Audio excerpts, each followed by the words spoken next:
How do you figure out what each person needs from you? The short answer is relationship building, and the longer answer is relationship building and pattern matching. So there's really no substitute to learning what people need and do in their jobs, right? Actually having a conversation with a product manager and learning, like, how did you get into this, right? Why do you do this profession? What motivates you? What are some of your biggest successes? What are some of your biggest failures? Who's your favorite person you've ever worked with, right?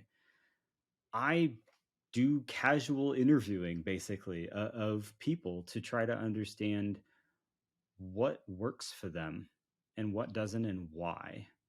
And what I'm doing there is really trying to assemble an overall picture so that I can empathize fully or as close to fully as possible with their position.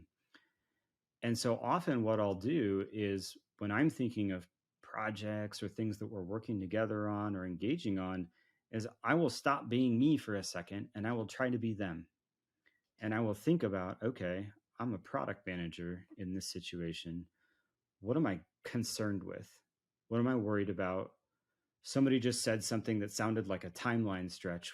That sounds scary, right? Like, what are the things that I'm really seeking to gain confidence in the outcomes? And I think that you just need to build that over time.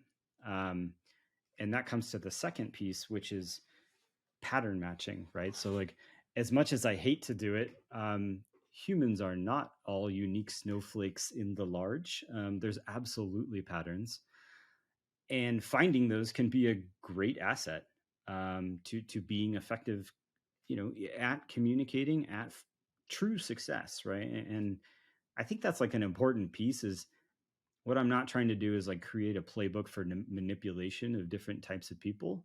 Um, I think that sort of again turns it into more of a mechanistic approach where you would have like definitive levers of a machine, which is just not true, right? Like you're in a human environment. And so I find it's very important to act with integrity and to, understand what people want and earnestly try to achieve that. But if you understand what type of person and what type of job they have, you can often get them what they need much more quickly. And I would say if you could distill executive communication down to one sentence, it might be that, which is truly understanding what do they need to do their job, right? Um, and so I'll give you a brief diversion on types of people.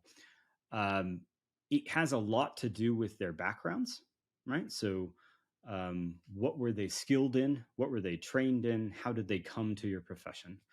So this is sort of easiest to look at the executive level because you get a big variety, right? So you'll get um, engineering CEOs or engineering executives, people who used to build the thing and now they run the company that builds the thing, right?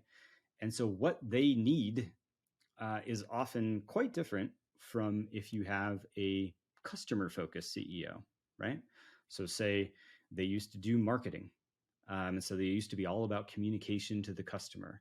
And so they're really focused on that customer relationship. They're thinking about how do I build the company's ability to communicate with that person, that population long term. They're going to have something different that they need from the internal part of the company, right? Um, versus an executive who came up through finance.